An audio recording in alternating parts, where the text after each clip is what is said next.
Going live. Hello, we are live and direct at 5 p.m. on Sunday night, Pacific time. And why is that thing running? And it shouldn't be. All right. Let me double check playback. Make sure everybody can hear playback on the live show. Hi, this is Allison Sheridan of the NosillaCast podcast, hosted at podfeet.com. All right. Stand by on the website. Sandy's ready. It should be coming soon. Playback was good. All right, playback was good on the Hangout? Yes. Good. All right. Why is Twitter open? Did I do that? All right. As soon as we get somebody to verify that I am live on the video, locked and loaded. All right. It's probably time to start up some roll call. We got a small chat room tonight. We got Brett and Kevin and Grim. We've had Grim before, but I'm stuck on a name. Heather G. Heather, I don't know that we've seen you before. Hopefully I will get a note telling me whether I'm wrong about that. All right. Aha, now it's perking. Sandy can see us. Okay. And we got Steve. It's a little crowd here tonight. Steve, are you doing some lookup for me there? Yes, I am. And Grim did join us back in July. Grim joined us back in July, Steve says. And what about Heather G? Heather G sounds new. I think Heather may be new. Welcome, Heather. Welcome aboard. Never know whether whether people can hear me depending on how they're coming in. And Grim, welcome back. All right. I'm not a little anything, Kevin. No, you aren't. All right, let's go ahead and get this show on the road. First time, correct. All right. That's exciting. We like newcomers. Kevin, you be nice. Watch out for Kevin. That's big in Virginia. We got to watch him. Sandy, you're in charge of keeping Kevin being polite, okay? Oh, there he is. He's being good. All right, here we go. Wait, where does I keep deleting my track instead of, there you go. All right, here we go. Hi, this is Allison Sheridan of the NosillaCast podcast, hosted at podfeet.com, a technology geek podcast with an ever so slight Macintosh bias. Today is Sunday, August 9th, 2015, and this is show number 535. I got to say, I think Alistair did a fantastic job with the show last week, didn't you? I especially loved his snarky little comment of, if you're waiting for Allison to talk about Apple Music, you'll be waiting a long time. That was hilarious. I thought Nick Riley did a great job on his review of Cheap Imposter, I guess it's called. And man, what a great voice, great recording. I sure hope he does some more reviews for us. I wrote to him and I told him he better. I really enjoyed the conversation with Mike about the evolution of his network.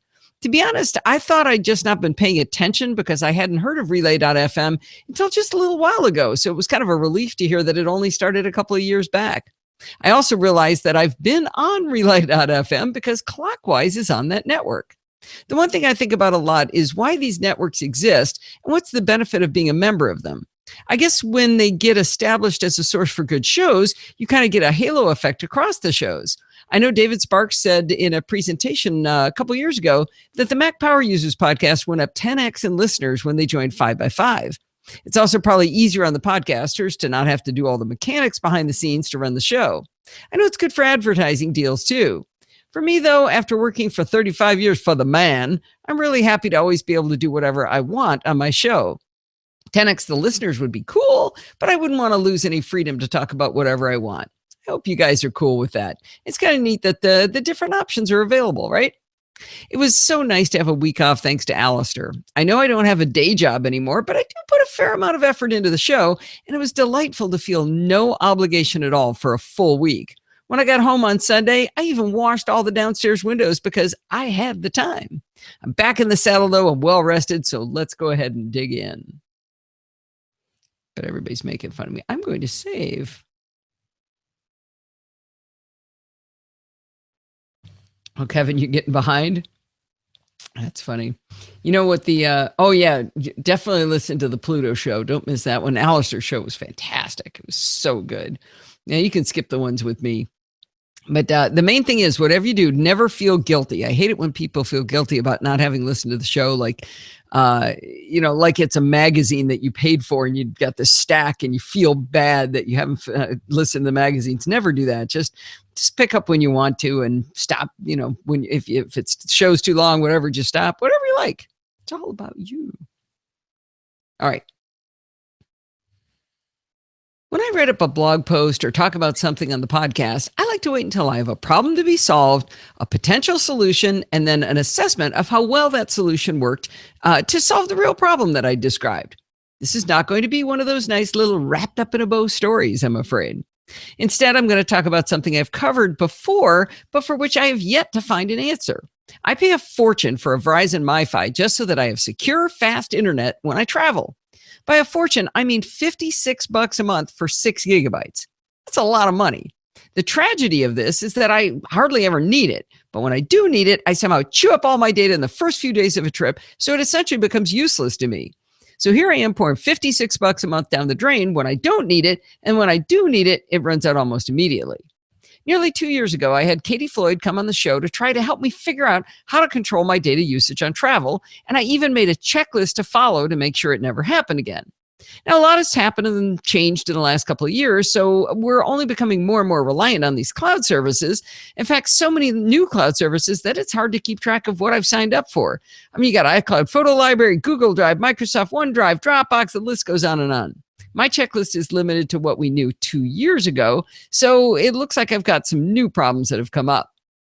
On this recent vacation that I just took, I took my MacBook while Steve and Kyle both had their MacBook Airs.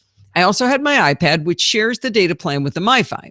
The good news was that our trip straddled our Verizon data plan renewal date, and I hadn't used hardly any data to speak of during that month, so we should have had like gobs of data to spare because we had 2 6-gigabyte months for a 7-day trip.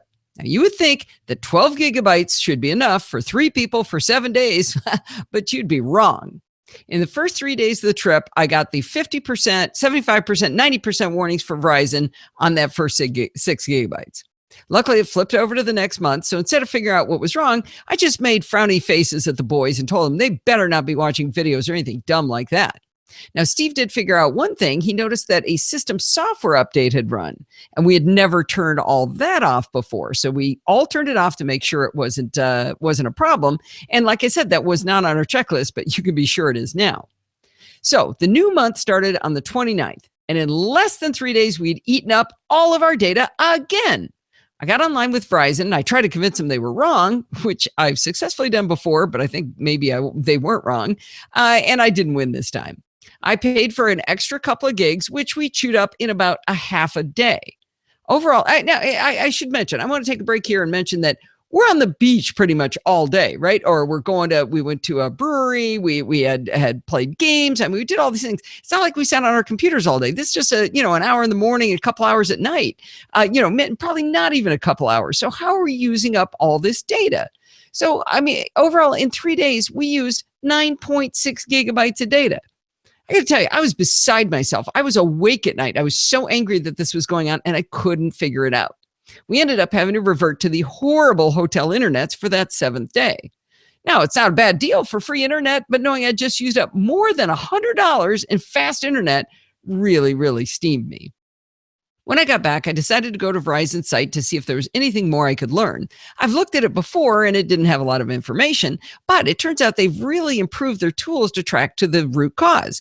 I was able to determine that the iPad was not the culprit. That was nice. In the past, they would always show it bundled, but now you can separate the different devices. So I could see that the iPad only ate 500 megabytes while the MiFi took the bulk at 9.1 gigabytes. That made sense because I didn't do too much on it. And the main thing I do with my iPad is I do video podcasts, and I had that set to only download on Wi-Fi, and I had made sure that my iPad wasn't connecting to the MiFi and therefore using Wi-Fi.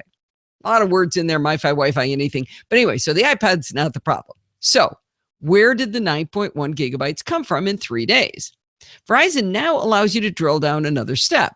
According to their graphs, which I put in the show notes, 52% of the 9.1 gigabytes was on, and I'm going to put quotes around this, web and apps. 14% on video, 8% on social media networking, and another 8% on email messaging. All right, now we're getting somewhere. They let me drill down another level. So I clicked on web and apps, but it wasn't as helpful as I'd hoped. It said that 38% of web and apps was portals and search. So 38% of 52% of 9.1 gigabytes, also known as 1.8 gigabytes, was from portals and search. So what's a portal these days? Is Facebook a portal? Now that would make sense, but remember they had another category for social media, so maybe not. Would and it said search, would Google search use up 1.8 gigabytes? How could that be? This quote unquote data was not terribly helpful. So I posted about this problem in our Google Plus community over at podfeet.com/Google Plus, and I got great suggestions from George from Tulsa, Jim Sewell, and Colin Croft. Jim told me that David Sparks on the Mac Power Users had recommended a little menu bar app that helps you track and limit your data usage by application, and it's called Trip Mode. This sounded like exactly what I was looking for. Trip Mode is $8 per machine, but they've got a free, 10 or 15-day trial, maybe 7-day trial, something like that. But anyway, it's only $8 per machine from tripmode.ch. And within minutes, I knew that this app was designed specifically for the problem I was trying to solve. Trip Mode, like I said, is a menu bar app, and it stops all network traffic until you specifically give each application access. So as applications try to access the network, the Trip Mode icon blinks red, alerting you so you can decide whether that application is worthy of having network access. Better yet, as you allow applications access to the network, Trip Mode measures the network traffic by application in real time. With Verizon's tools, I only know I'm in trouble when half my data is already gone. But with Trip Mode, I'll be able to see it creeping up and do something about it. This means that if, as George from Tulsa suspects, Facebook on Safari is eating all my data, I'll be able to keep an eye on Safari while I'm posting photos and liking cat videos and know that it's causing my big data usage. Take a break and talk to you guys because this is going to go on a while. Let's see. Anybody else? No, it's a quiet chat room tonight, but a lively chat room. I think it's all the vacations. Oh, yeah. It's summer vacation, Steve says. All right. Looks like you guys are entertaining yourselves. Good. Oh, save? That's an idea. All right. I'm enjoying this subject. Trip Mode has an on-off switch, and when it's on, it's also collecting cumulative network traffic statistics. You can see usage for the day, the month, and the current session. The current session is defined as all data since the last time you toggled it off and back on. This will be perfect for my next trip. I didn't want to wait until then, so I did run some experiments. One of the things we had looked at on our checklist was to make sure that CrashPlan wasn't running our backups. And we had to remember to do it every day because it only pauses for one day. But with Trip Mode, you can tell it, no, CrashPlan's just never allowed to talk to the network. And that way you don't have to remember to do it. You can just never say yes. So it's kind of like you have to have every application, you have to opt in order to allow it to get in there. So I think this could work really well. So anyway, I started running some experiments.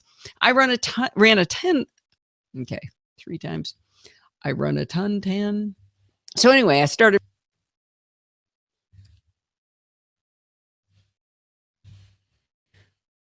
I ran a ton of tests on my MacBook running one app at a time because I wanted to see what one app was doing, and I did very little on my device, and I found nothing conclusive to explain my high data usage on the trip. Like I said, I ran one app at a time. I documented every single thing I did, but I could not find the culprit. I played around in Facebook. I played around in Google in search. I opened Twitter. I kept doing these things one at a time so I'd have a really good controlled experiment, and nothing went off the rails, causing giant data. Now, of course, I could throw Steve and Kyle under the bus here and blame them for the high data usage. But seriously, who do you think is probably causing the problem? You think it's them? Maybe? I chatted with Dave Hamilton of the Mac Geek Gab before this last trip, and he said he uses Little Snitch to try to stop traffic when he's on travel. But I looked at it, and the pricing for my specific need didn't seem worth it to me. Little Snitch, I don't have anything against it. It's very capable for lots of things, but at $35 for a single license or $130 for 5 seats, that was too rich for my blood. Trip Mode, like I said, is a mere $7 per machine. So for the 3 of us next time, I'd be out $21 to be able to control this. I wish they had a Mac App Store version, of course, but Trip Mode includes a kernel extension to do its magic. That's not allowed in the store. I've always shied away from kernel extensions, and I always get mad at George from Tulsa when he installs them. But like I said, it did give me a bit of pause on this, especially when from a .ch domain. But it was recommended by Macworld and also by Tidbits, who included the following statement, and I'm quoting: "You might think trip mode would require a low-level kernel extension to work its magic, and you'd be right. Despite that, it's an entirely self-contained app in the applications folder with its kernel extension hidden inside. So when you turn trip mode off or uninstall it by dragging it to the trash, you don't have to worry about a kernel extension remaining on your system and potentially causing instability." I didn't want to just trust them. I opened up the package contents of trip mode, and sure enough, there was the kernel extension hidden inside. So I think we're probably okay. And with this many people recommending it, it apparently is not causing huge problems. I bought trip mode for my Mac and Steve's, and I am armed and ready for the next time to try and finally crack the code on this mystery. If any of my kids are on the next trip with me, I'll buy them trip mode too, and we will figure this one out if it kills me. If you've read or listened to this and you know the answer to my problem, if you can figure out what this is, throw me a bone, will you? And let me know what we're doing to eat up all this data. All right. Tyson, I haven't seen you in ages. How you doing? It's been forever. Say hi to Heather G. She hadn't been here before, and Grim is relatively new, been here a while back. All right. I have a lot of content today. Well, that's good. You're going to get what you pay for here. Let's see. Oh, your camera died. Oh, yeah. I love how the photos go to the cloud and back down. Sandy, are you using iCloud Photo Library? I'm curious. Ooh, an SSD for the Mac Mini. That'll be so fun, Brett. That'll be a blast. Oh, cool. Heather's a serious geek. All right, you're one of us. Good to know. That's very cool. The cost to benefit ratio for this show is that's great. It is awesome. Tyson, it is so nice to hear you. I do miss talking to you on Fitbit. I miss my little Fitbit friends. It's sad. All right, here we go. All right. Oh, Tyson got the watch too. Cool. We've got to we need to figure out how to have we need a tool to virtual community torture each other with that. Okay, cool. You like iCloud Photos. Good. A lot of people whine about it and say it's too expensive, but you sure get a lot out of it, I think.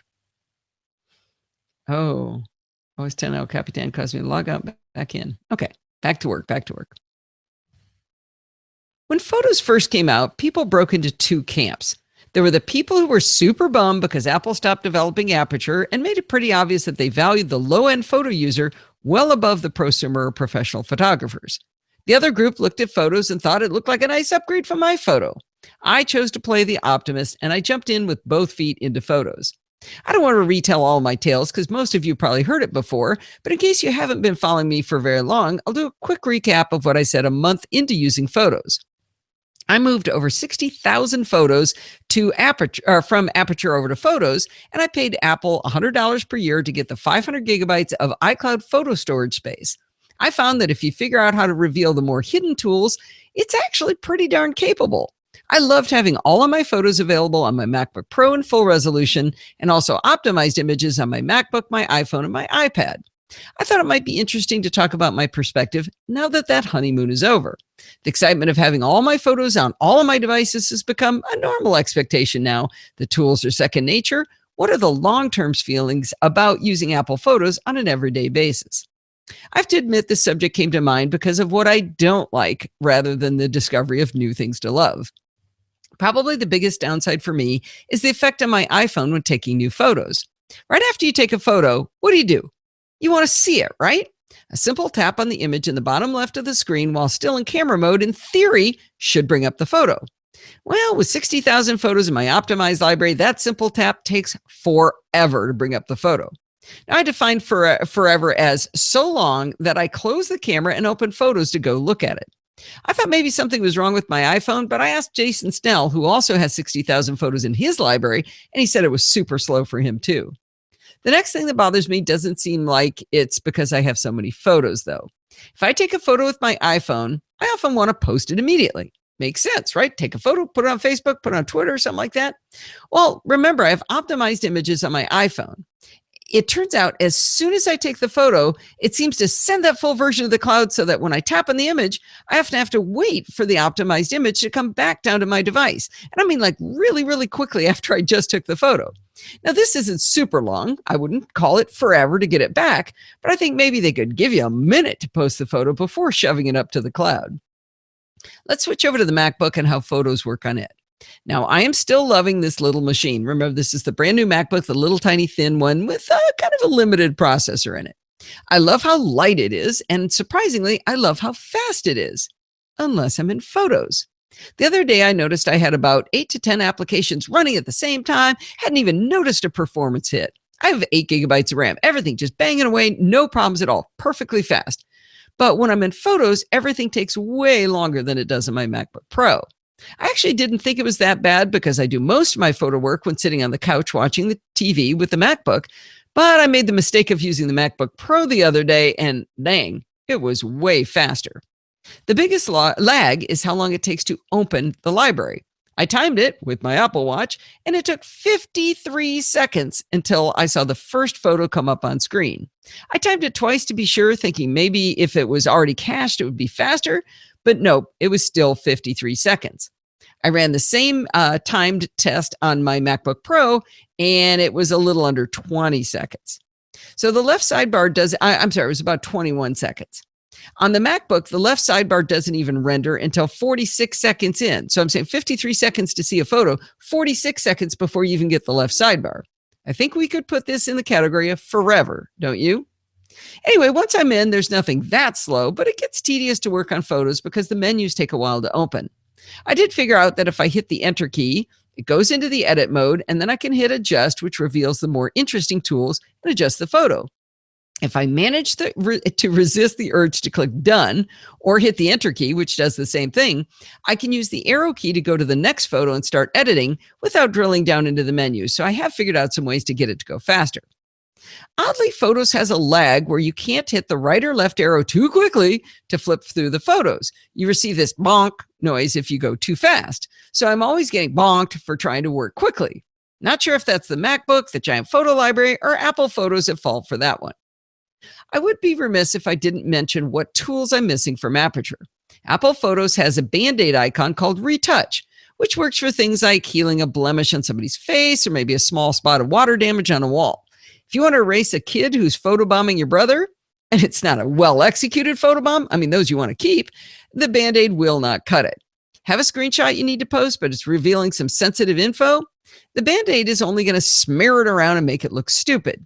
Even though you can option click to find a source area, like I said, it just kind of smears things. I really, really want a true clone tool in Apple Photos like I had over in Aperture. Aperture's biggest advance before it was stalled was adjustment brushes. You know how you can edit a photo to make it lighter or darker, change the hue or saturation of the entire photo? Well, in Aperture, you can do that very selectively using adjustment brushes. Let's say Grandpa's cap is shading his face in a photo.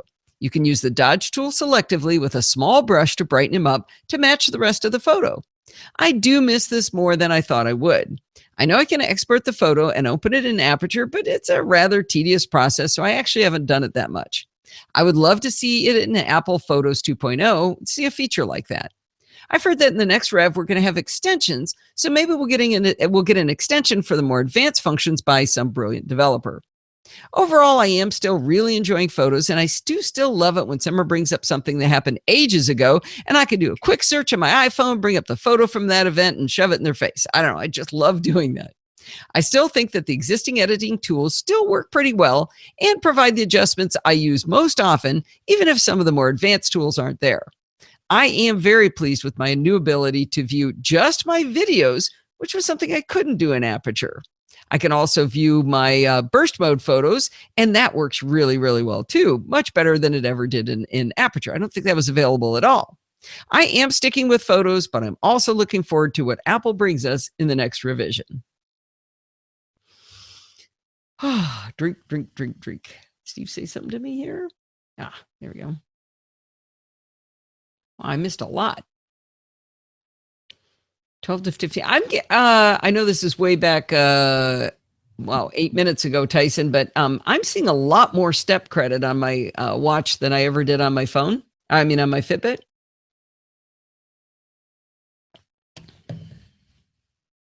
Let's see. What is it saying today? But what about the distance, Al? Are you seeing less distance on the Apple Watch? Because that's what I was seeing relative to Google Maps when I...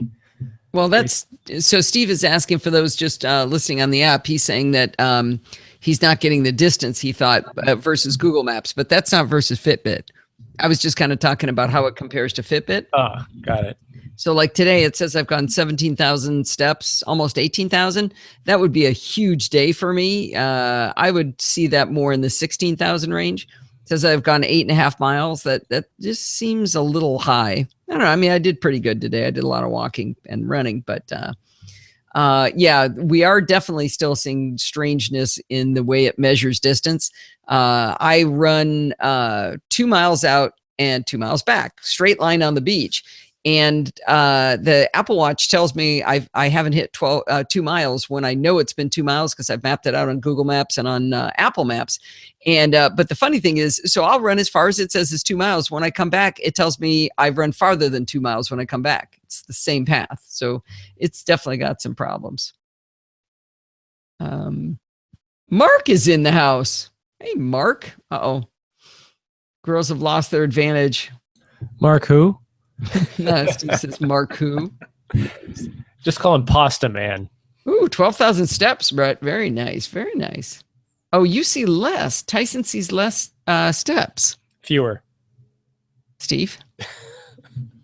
It's really obnoxious. You shouldn't have done that. Mute yourself. Punished. You're punished now. Just one second.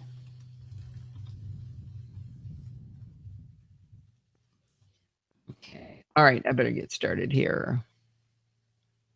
Homemade pasta. That would be fun. Mark never brings any food, though. Have you noticed that?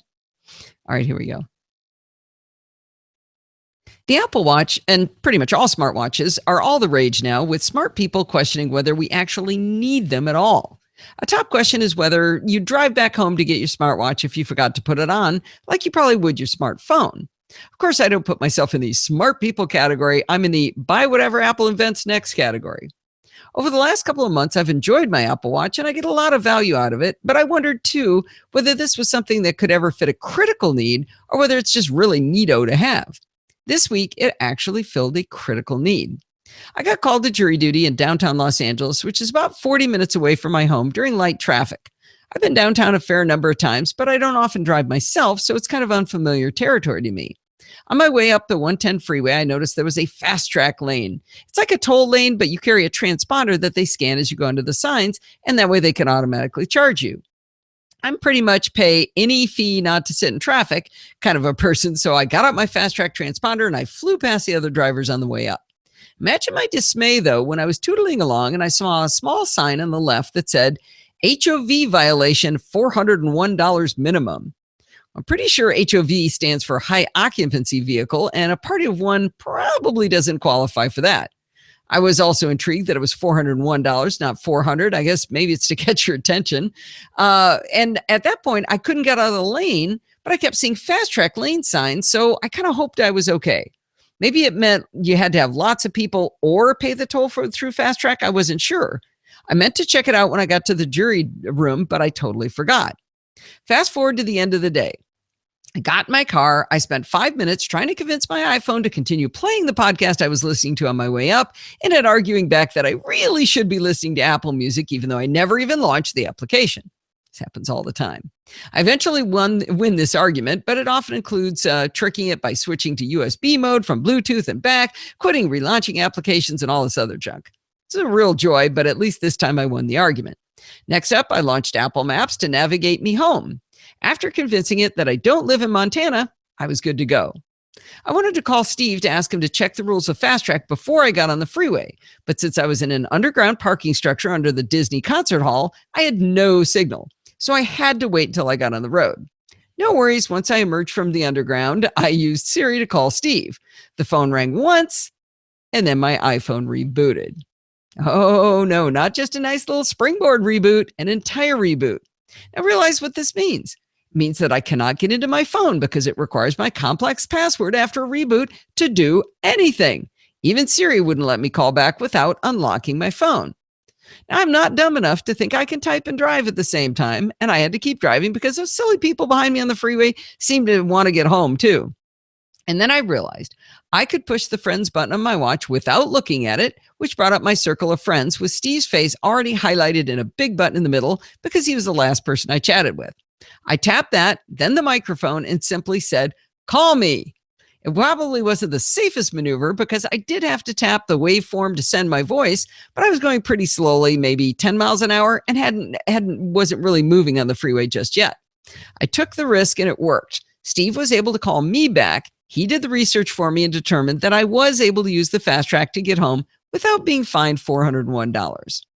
I have to say, I was pretty happy to get home in 40 minutes instead of an hour because of my Apple Watch, so I would now put it in the category of an essential piece of tech in my life. All righty then. We got some Donald Burr. All right. I am going to start Donald Burr, and I want you guys to tell me, so you're actually going to have to listen. Tell me whether you have any idea what he's talking about at the beginning. If you don't, I'm going to throw in a preamble because I listened and I didn't know what he was talking about. So let's hear how this sounds. I'll put it in the category of an essential piece of tech in my life. Hey, Allison. Donald from the Buckano Podcast, here with a review of the Cable Drive Lightning Dock Adapter. Of course, we start with a problem to be solved. I like docks. I know what you're saying. It sounds old-fashioned. You know, those newfangled Bluetooth speaker thingies seem to be all the rage these days. Call me old-fashioned, fine, but I just like docks. For one thing, you get a direct audio connection when you plug your phone into a dock.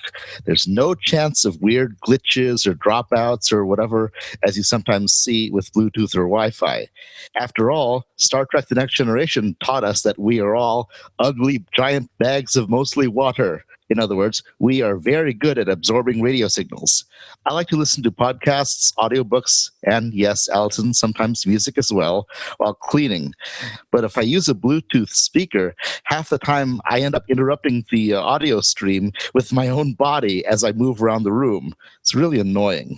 I also like to charge my phone while I'm listening to it. And I know I could plug it in using the USB adapter thingy, but that just seems an extra hassle. A dock solves both of those problems. Almost all docks charge the phone when you're plugged into them, and you get that direct wired audio connection. The problem, though, is that I also use a case on my phone. In my case, it happens to be plastered with pictures of my favorite anime characters, who all happen to be cute girls, I admit. Don't judge. But maybe you have a case with your favorite movie or TV stars on it, or a really cool art print, or a picture of your kids, or something else, or you're a klutz and or work in a hazardous environment, and you need one of those armor cases like the Life Proof or the OtterBox. Well, this is a problem because in most cases, docks and cases just don't work together. The case makes the phone not fit in the dock because they're engineered to too tight a tolerance. In other words, when the phone is in the case, it's no longer physically able to fit in the dock, either in the dock or, Okay. Nice, Sandy. Yeah, you got to get the husband to agree with that. Oh, well. That reminds me of my mother when she was, I don't know, like 85, 90 years old. I asked her what she wanted for her birthday, and she said, I've never had a set of real pearls. And I thought, you know what? It's time Mom had a set of pearls like a grown-up girl. And so I bought her pearls. It was pretty fun. I have those pearls now. All right, let's see. Anime, manga, comics, travel, food, culture, that sort of thing. Hope you enjoyed this review, and I'll see you next time. All right, here we go.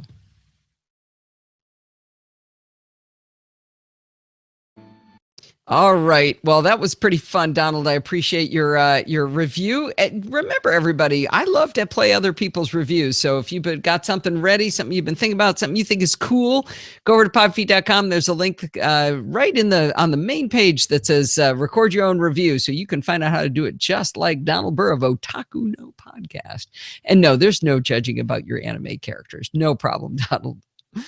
Well, when I was doing my discovery on where all my data ran off to, I, of course, went over to my tutorials and I looked up that checklist I talked about that I did with Katie Floyd. I realized that the tutorial probably needed some dusting off since so much was missing, so I opened up Evernote where all of my Clarify documents are dutifully stored. It's kind of like a database for your tutorials, which really works well from within Clarify. I was able to create new numbered sections to the tutorial to add in photos along with my previous instructions about halting photo stream on Aperture and iPhoto. I added in some new services to disable, and then I could republish my document to the blog. To be honest, I had a few glitches in the process, so it didn't go as smoothly as it should have. I was able to find the help documentation online at clarify-it.com support pages, but I was not able to save the document back to Evernote for some reason. I've dropped a note over to support@bluemangolearning.com about the problem, and I know that they will get back to me really quickly on a solution. In my experience, about 75 to 80% of the time, it's something dumb I did when I write to them. And the rest of the time, it's something broken on their end. The good news is that they always find a resolution to my problems if they persist. Sometimes I have weird things happen and I can't replicate them. It never happens again. So I let them off the hook on that. But that's pretty much true with every vendor I have that problem because I get these weird things that happen. Anyway, I think it's good if I tell you that the software or the service doesn't work 100% of the time because you'd never believe me if I pretended otherwise, right? It's awesome to have great software, but every application has problems from time to time, so it's even more important to know that the staff supporting the tool will get back to you quickly with real solutions. Now, you might be thinking, and I bet 97.6% of you are thinking, well, sure, they get back to you, Allison. But I tell you, I get emails all the time from folks telling me how they got great support from Clarify, so it's not just because I advertise for them. Everybody gets great support. If you'd like an easy way to create beautiful tutorials like my checklist to limited data use on travel and get a great support in using the tool, head on over to clarify-it.com and check out their free trial for Windows and Mac. I don't know, did that sound bad that I told them that something didn't work? No, I think that's fine. Good. Steve thinks it's fine. My wife gets upset if I buy her diamonds, pearls, and jewelry for gifts. Huh. Maybe should Kevin, maybe you should get her gifts like Steve gets me. What was my favorite one was my my power washer. And then there was my chainsaw. What was the other one? I can hear you still typing, dear. Mute. What was the other one? So there's the chainsaw, the power washer, and the lopper. Oh, that was the chainsaw. What was the other one? Oh, the circular buffer. Oh yeah, my orbital polisher. Orbital polisher for the car. That's good stuff. Yeah, not better than that. Okay, bye. All right, favorites. Effects. 44th Street long, chit chat right there. And then we're going to go get some, by the way, I'm going to be hungry quickly, Steve. Or early. You want a granola bar? No, but you might want to start the barbecue a little early. No, I don't want a granola bar, dear. Okay, let's see. It's going to go about right there. Oh, Brett, your mom was excited to get RAM for a computer for her birthday. Nice. So mom's a nerd or a geek. What are we, geeks? I think we're geeks, right?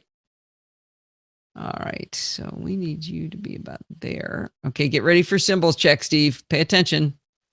Pay attention. Pay attention. Ready. Are you? Sure. You always say that, and then I play it, and you say, wait, play it again. I wasn't paying attention. Okay. Bring them on. All right, here we go. Shit.com and check out their free. Wait, that sounded bad. What? On travel and get a great support in using the tool. Head on over to clarify-it.com and check out their free trial for Windows and Mac.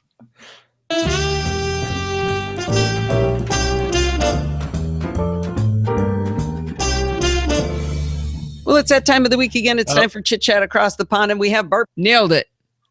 I think the symbols ended a little too soon. It was perfect. You're wrong. That's rare.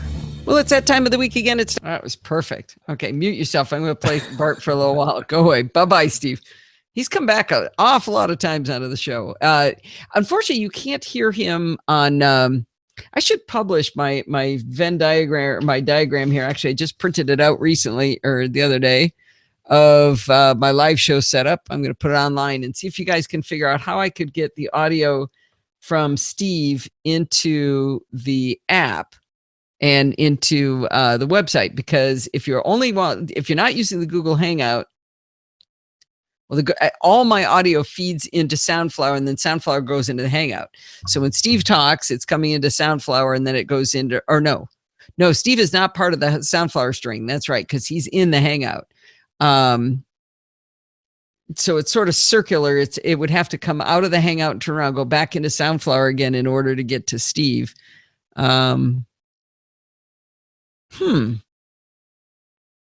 No, because that would double me, because I would come in twice, I think, if we did that. Now I think about it.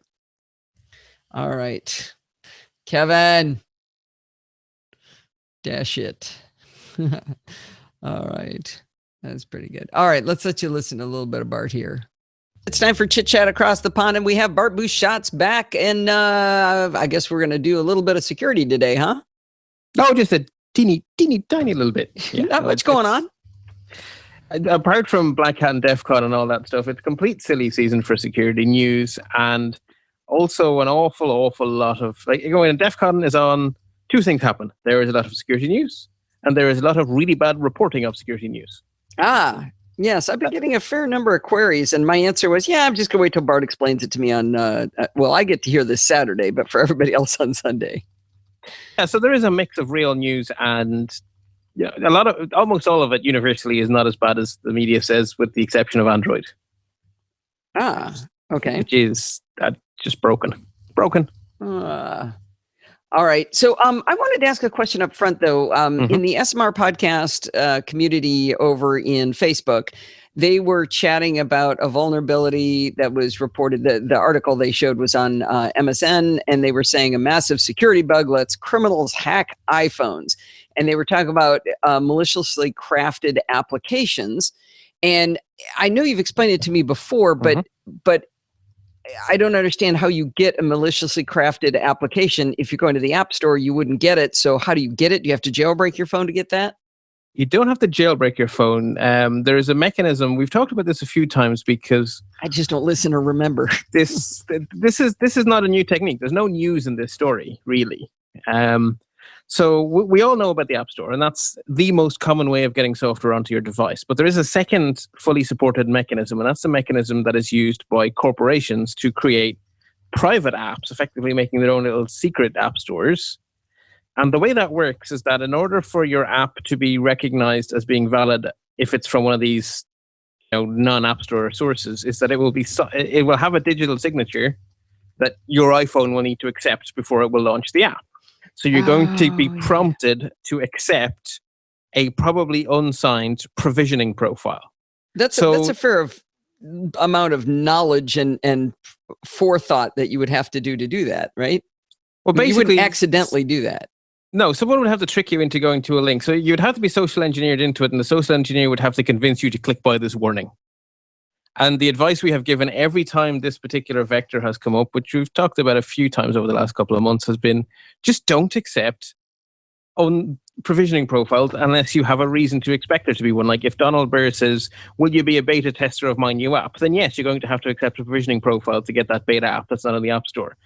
But if you're just surfing the web and suddenly a link tells you, hey, would you like this app? The answer is no, you wouldn't. Now, I also, another example where you do get provisioning profiles is with, I know Cloak does that as part of the VPN service. Because what Cloak wants to do is it wants to configure your iPhone at a very low level that Cloak is going to be allowed to do stuff that an app wouldn't normally be allowed to do. This whole overcloak thing where Cloak is protecting you even when you're not turning it on. It can't do that without getting fairly deep access, and so you get that through the provisioning profile. I'm glad that Apple lets them do that. That sounds like something Apple wouldn't let them do, but I guess using provisioning profiles, you can. Right, yeah, Apple have basically nothing is going to do something scary without getting your permission. And so if something is asking you for a permission, there is no bug in iOS. That is what it's supposed to do. If you then decide to ignore the warning and grant the permission, that isn't a bug in the software. That is a bug in the wetware. Okay. All right. Good. That's a good explanation. Now I will go back over to the SMR Podcast Facebook community and clear that up. Yes. Great. Okay. So we have some security media to do before we get into Security Lite. Okay. 3 of them, because like I say, it's a DEF CON month. Okay. So the first one is the really, let's just get the worst out of the way first, stage fright. This is a bug in just about, well, in many versions of Android. Researchers are saying 950 million devices affected. So round it up, 1 billion devices. The vulnerability is in a part of Android that's actually called stage fright, and its responsibility is for interpreting MMS messages. And so when an Android phone receives an MMS message, it processes it before it pops it into the person's inbox or whatever. And so this bug is tripped, not when you open to view an MMS message, but when your phone receives it and tries to interpret it. So I thought that was an interesting choice on Google's part to start parsing it before you've like agreed you even want to click it. Okay, but how do you even know what title to put on it if you haven't parsed it? Oh, okay. Right. Yeah, you know, if you're going to put a link in an app, you need to know what it is you're putting up. So you do need to do some sort of pre-processing on things as they come in. Maybe they're doing too much pre-processing. That is also possible, but some amount of pre-processing is necessary, and you just got to be very careful that that kind of code is rock solid. It's limited and solid. Exactly. Okay. So yeah, so that means that if an Android phone that's affected by this receives the message, that's it. Arbitrary code execution. The bad guys have basically hacked your phone. So you're not safe if you just never open an MMS message, which some people may try to convince you of. That's not true. Google have released a fix. But Can't the problem push that is, out, can they? Right. So between Google and you, there are 2 middlemen. First, there is the maker of your phone who gets to put their bloatware on. And then there is your cell carrier who gets to muck around with it too. And while it's great that Google have pushed this as far as the device makers, they then... All right, I am going to stop us. Ooh, a 600 millimeter lens. No wonder. All right, so that show is now an hour and a half long. You might want to put your audio or video back. Oh yeah, put my video back. Thank you, Steve. Stop. Ah, there I... How exciting to have me back, isn't it? So I didn't hear from anybody else, but Steve, it sounds like it was hard to tell what Donald was talking about. It's a dangerous maneuver to go back and try to edit, because that means keeping track to make sure I don't slide stuff the wrong way. No response, Steve? All right. You mean for me or your listeners? Nobody in the audience apparently paid attention to what I was saying. Yeah, I think everyone was talking to each other. Yeah, that's okay. I'm going to let it ride. If they click the link, they'll know what it is. Yeah, I would. That's actually too much work. Yeah, because once I start sliding one thing, then sliding everything else gets hard. So yeah. All right, let's see. Here we go. Hello. Can the audio be piped through Google Plus to the app? The problem from doing that, I could take the audio from the Google Hangout Air. I would have to, I don't know. Because I need to use, I'm responding to what Kevin wrote. He said, can the audio be piped through Google Plus to the app? So I already used Soundflower to take it from GarageBand and my microphone and pipe those into Audio Hijack, which creates the Soundflower channel that goes into the Hangout on Air. I'd have to take the Google Hangout on Air, pipe that into Soundflower 16 channel maybe, and then I could run that into NosillaCast. But they wouldn't get my original audio. They would get the delayed audio. Yeah, that would make them... That would make them get the delayed audio. We could run an experiment on that. Oh, my watch says I have to stand up. I am not doing good on my standpoints. Let's see, what have I got? I've only got 9 hours to stand so far. Oh, you understood Donald fine. Good. Thank you, Heather. Appreciate that. Yeah, Doc isn't descriptive enough. Let's see. Didn't have a hard time understanding Donald at all. Okay. Well, it's just me and Steve who didn't follow him. That's good. Let's see. Talking to you again in a couple of weeks. Excellent. Well, until then, happy computing. Right, here we go. I know I said I like being on vacation, but I really miss Bart when I don't get a chance to talk to him. And it sure was interesting going through all that security stuff. I really enjoyed it, and of course learned a lot. Like I've told him, I don't remember if I told him during the show or after the show. I think everybody loves Security Light, and that's probably one of the most useful things about the show. So it's really fun when we get to do it. But that's going to wind us up for this week. After an hour and a half here, you can tell I've been gone for a while. I had a lot to say. And of course, I want to give many thanks to our sponsor for helping to pay the bills, the makers of Clarify over clarify-it.com. Do not forget to send in your dumb questions, comments, and suggestions. I got a couple of dumb questions I have been ignoring, and I got to get back to those. I apologize for that. I'm going to get to them, I promise. Send comments and suggestions and dumb questions to me at allison@podfeet.com. Follow me on Twitter @podfeet, and check out the NosillaCast Google Plus community. Like I said, I rely on this so much. I get so much help from it. Bunch of people posting. What I really like is when people post things and they get help from somebody other than me, because there's smarter people than me in there. So that's really good. The deals section is really, really on fire. A lot of people, George in particular, but other people too, have been posting really cool deals that are out there. Mr. Ford, what is his first name? Can't remember his first name. Anyway, he posted a really cool thing about an LED shop light that's great for lighting for podcasts. So I need to go pick one of those up. Anyway, we're having a lot of fun over in Google+. If you want to join in the fun of the live show, head on over to podfeet.com/live, like Heather G did for the very first time, and Grim came back after a couple months gone. And I don't know, for some reason, Switcher Mark stuck his nose in for a minute, and Tyson's back. Haven't seen him in a while. Anyway, Sunday nights at 5 p.m. Pacific time, join the friendly and enthusiastic Nosilla castaways. Thanks for listening, and stay subscribed. All right. So I was talking to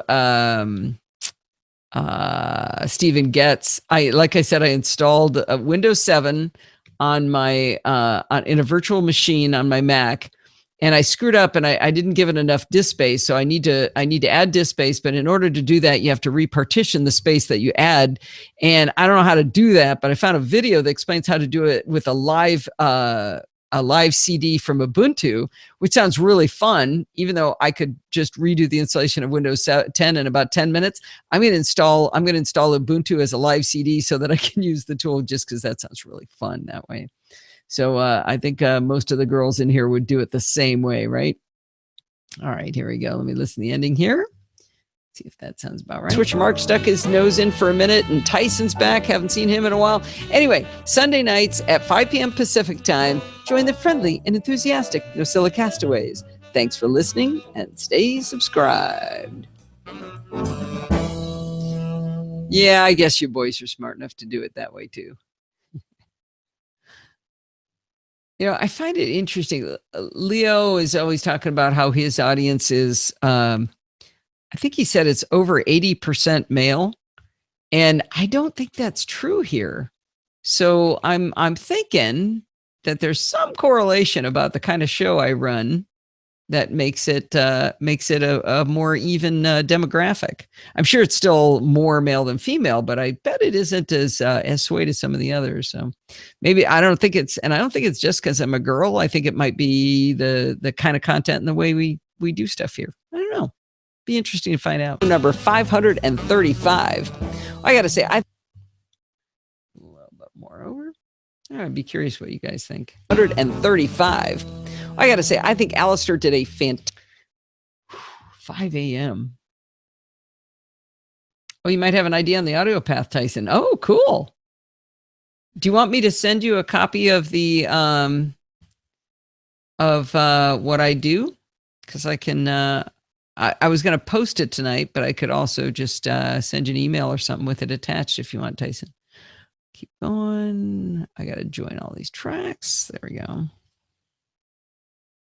What are you doing over there, Tesla? Habits die hard. 4:30. I never got up that early. What time did I get up? 5:30? Now? No. In the days when I was working, I got to tell you, going to jury duty, I felt like I was going to work. That was weird. You're just a chatty Cathy on the show today, aren't you, Steve? All right. Yes. Now, does Tesla need a live appearance? No, she doesn't need a live appearance. You always hurt me when you do that. You He end up loves to be scratching. on film.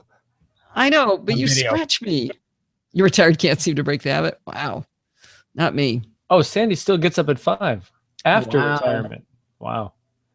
I went from 4 to 5.